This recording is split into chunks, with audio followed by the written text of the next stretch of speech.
Welcome, Cancer. This is Solomon, and this is Psychicloveheals, and I do want to welcome you to your monthly reading for March of 2018, dealing with your love life. Now, this will be a 9-card spread that I've done before, and I'm describing it with my voice, and it will be 9 cards laid out from the beginning of the month to the end of the month as to what you may be experiencing. All right. Now, these are general in nature. So make sure that if you would like a private or personal reading that you go to psychicloveheals.com. That's going to be more to your specific energy and situation.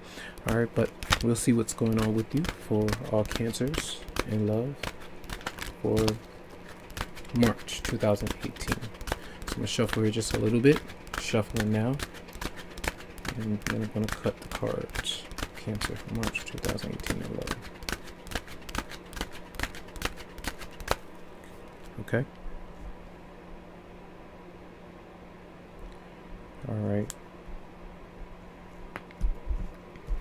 So we start out here with a little reflection. Many of you may have been doing a whole lot with the sun being in, I believe it was Aquarius, that did activate your 10th house of career. So maybe a lot of different things where you were busy working on social events, dealing with career, a lot of hard work, trying to figure out what you would like to do with career changes, opportunities, and things like that. But in love, for many of you, either you've gone through some kind of separation, some tension, a bit of heartbreak, the reality about someone, and now you are trying to just heal your heart right now. This is where you're just taking a break. I feel with the sun being in Pisces for the majority of the month, that many of you could be doing things with your friends, trying to get your mind together, because a lot of social invitations may be coming out to you. But right now you may be in a mode of focusing on more of your own desires, trying to either heal your heart, what you think about someone, what you feel about yourself, what you think about yourself, and how to improve on those energies. For many of you out there, you may be on bed rest, going through just a separation. You could even be pregnant, anything like that, where you're trying to heal yourself. And the Nine of Swords is a card where there were a lot of anxious memories, issues that you have dealt with, and you're kind of coping with them, but those energies are starting to subside. The anxiety that you feel, how you continuously think about someone over and over again, and what you're trying to do, it seems to me, is move away from them. It's almost like you're trying to run away from someone or an issue, where if you were constantly in overdrive and not being able to sleep at night, to rest your mind, because anything you do, anything that you think about, it resorts right back to that person. So it's almost like if you go from the Four of Swords, where there is a lack of communication, if you're laying down, maybe texting, doing different things, kind of on social media, whatever it may be, you try to say, you know, I have to stop thinking about this person. I need to get them off my mind. How can I do this? Can I go to a different city? Can I, focus on someone else? Because you skip from the Four, you go right to the Nine of Swords, and you're trying to say, I want to close this door to get away. So a lot of you are trying to rush a process when that's not in your best interest. I feel you need to take your time with whatever concerns that you may have mentally. And as you, in the beginning of the month, there are some delays. Maybe you felt like, in order for me to get away from someone, I need to shut them down, literally not be around them, not be close to them energetically. I want to stay away from them, not even be around their family, the social circle. If we have children together, I need to kind of drop them off, have them walk to the house, walk to the door, and not even kind of, walk up to them or open the door so they can get near me to mess up my energy. So some of you may block somebody. You may be still having tremors or up late at night because you did sever a tie with someone. So there are some delays that's going on when it comes to communication or plans that you have of relocating, moving forward, energetically closing a chapter when it comes to an ex-partner or someone that you've had issues with, I feel, for many of you out there. So try your best not to, try to be down on yourself. And it could be a very a very, very controlling partner that you are in the midst of recollaborating the energy with, meaning where you're trying to shift how you two interact, whether it's a very controlling person who you constantly allow into your life over and over again. And when it happens, because you're kind, because you are sensitive, because you feel like if you were to try something over and over again, or give it something or someone a second chance, that they may change. But maybe this person is stuck in their ways. Maybe they are not someone who is able to listen to compromise, to kind of understand what you want. With the Emperor in reverse, it does indicate an Aries for some of you out there. It could be a fatherly figure who's in your business, someone who is very controlling and not wanting you to do certain things. The Emperor is also the card of the home environment, the stability that is there, where this is the baby father, boyfriend, girlfriend who's just always in your business, not really wanting to give you space, give you the space that you need, or even give you the time that you need, because it's my way or the highway. Whoever this is that you may be around, this is something that is very stressful, and it does isolate you. It does make you feel less than for many of you out there. So this is some of the energy that you either are experiencing. Some of you could be giving this energy off, which is something that you need to reflect on as well. If you are too controlling, if you're possessive and not wanting your partner to do certain things, this is not going to bode well for you, because then you're going to have more delays until lessons are learned about you being you, allowing someone else to be who they are. And if that can't happen, that's going to continue to break down a relationship, and then suffer, I feel. And even with this person, whoever it is, doesn't have to be an Aries, but this person may still say they hold on to past grudges, or you hold on to a past person, a grudge, a bad memory, with the Six of Cups in reverse, and these things still boggle your mind. It seems to me like this whoever this may be, they could be someone who's talking to maybe an ex-partner, and they're having issues with moving on from the past. You're having issues with letting that person go, and that's what's causing the delay, the frustration, and forward movement emotionally for a lot of you. These cards are not cards of emotion. They're cards of the intellect, what you may say, what you're not saying, what you're thinking about, and what you are thinking about communicating, but not communicating because someone is not open to hearing you, or you're not open to expressing yourself just yet because you're still dealing with some grievances from the past. This is like having to move out of a home suddenly because the energy was just too much for you. Arguments, fights, and disputes around the home, and children observing those kind of things, or issues with those kind of things. So at the heart of everything, there's still many of you that may be holding on to a past relationship that has ended, that has not gone right, that continues to bring you nightmares. The Ten of Swords is coming out. See the sword energy here.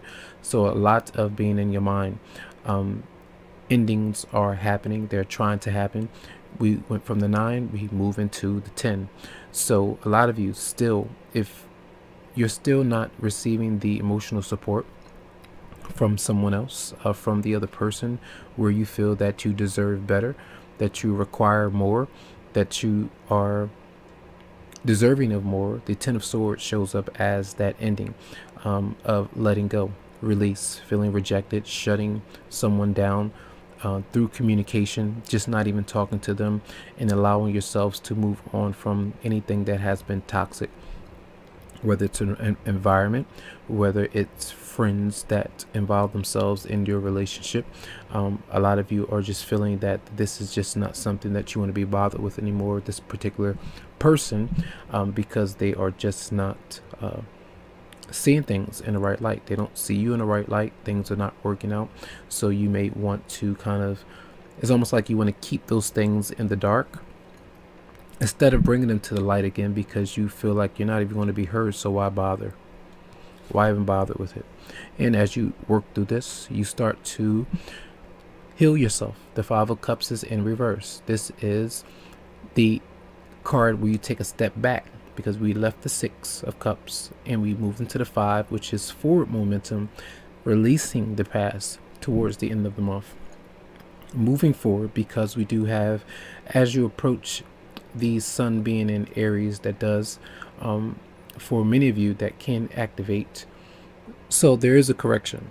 To put this into perspective, the energy of the sun being in Pisces activates your 9th house of mental exploration, long distance travel, higher philosophy, not your friendships. It makes sense now as it comes to me that 9th house being activated, the sword energy is here. Your perspective, how you feel about yourself, your beliefs, all of these things are being challenged. They're being changed. I feel like you're going through a transformation about how you handle relationships, emotional issues, a particular person.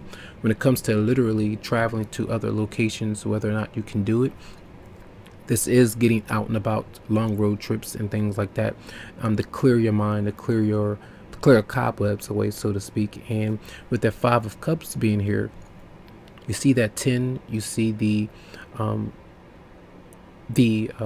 of Cups being here. I feel this is forgiving yourself, forgiving that other person as you move on, as you let go, and then you find energies of being able to progress more towards the future and maybe focus on more emotional opportunities of a new love interest, of kind of being friends with that person, maybe rectifying a situation of a marriage that you are trying to, or relationship, where if there are past resentments, they do come up. We do have this kind of study, maybe read up on certain things, psychological issues that you could be going through, things that you keep to yourself that you don't express to others. Psychology, healing through the mind, the emotions, anything that's very deep that you have felt, bad memories of your father sometimes, or parents that have you choose different romantic partners to cope with what you have gone through, which you've seen, which you've used to. A lot of times we don't even realize that we mirror our parents, we mirror our previous relationships, because they are things that are embedded in our minds that have to have us kind of readjust and kind of figure out, oh, these might be the reasons why I do these things, why I say these things, why I can't get over someone, because I have a fear of maybe being alone, being on my own, being rejected. So this energy starts to shift, and we do have here death being here. So these cards definitely signify moving on, letting go, going through a complete transformation. Even when you feel that there is a past relationship that does have a chance, maybe you've given it a chance, maybe there was just a sexual attraction that you had with this person. It could be a Scorpio for some, doesn't have to be. The memories that you have about someone that you have lost. It could have been a love interest that you lost. Maybe some of you took a long time to open up to this particular person, and you never gave this person a chance, never gave them a shot, and now they're no longer here. You still hold on to the memories of what could be, even if they did not pass away. Crossover, much love to them, lots of healing to them and you may feel that you missed an opportunity out on someone else because you have been holding on to a past person, a grudge, an issue, something like that. So it seems to me a lot of you may be mourning the loss of a loved one that has moved on, someone that you were in love with, or that you are literally moving away from because you need to. You need to try something else. You need to give someone else an opportunity, because this is just not working out for many of you out there. Sometimes this does come up when someone loses a family member, loved one, or some kind of incident happens. But this looks like some kind of complete transformation for a lot of you out there. And towards the end of the month, we do have the Page of Wands. The Page of Wands is that energy of kind of rejuvenating yourself, I feel, for many of you out there. The Page of Wands is a child. Could be an Aries, it could be a Leo, Sagittarius. You have two different people that are showing up. So it doesn't seem to me that there are a lot of different people that you may be around this month. It seems to me that a lot of you, if anything, Let your partner know. Let your love interest know that you're going through some things, that you're going through the emotions right now, that you are trying to figure out what you want, that you need time to do that, even if you don't feel like you have to express it. Don't keep them in the dark so much, because this energy seems to me that it's very tense, it's very deep. It goes deep, and as it does, it's something to be thankful for and appreciative of, because then you start to become a bit more playful, you know, a bit of your true nature, your true essence, with that fourth house being there. You know, you're the fourth house of Cancer, so that does indicate the home environment, you know, people flocking to you, wanting to be around you, being comfortable in your skin, you know, at home, and being invited to hang out. Pregnancy could be there as well. For a lot of you who have experienced a miscarriage, you experienced something like that and it's still on your mind. Maybe the father of your child, or the person that you had a child with, if you were meant to have that child and you asked for an abortion, something like that, that's something that some of you could be holding on to, that past grievance, or that person constantly reminding you of that. But then there's that renewal. Maybe you have another, you know, child, you give it another shot, you give it another chance. You allow a new friendship into your life, a new person to become friends with you. Maybe you make amends with someone that you know from your past. You let them go. Then you two start to be able to communicate, start to be able to hang around one another, and it not be temptation to go back with something, to have sex with that person again, because it's something that you like, something that you're used to, because you know with that transformative ninth house of what it can do to you spiritually. It can rip you apart, and you don't want that to happen. You want to be renewed, you want to be inspired, and you want to have a rebirth, and it looks like you will. Literally rebirth in you, or literally another person. Okay, so those are your messages for the month. This reading has been a bit longer than usual, but I would like to get the messages out there to relate to your different stories. And lots of love to you, tons of light, tons of healing vibes. I wish you the very best, and thank you so much for listening. Have a great month. Much love.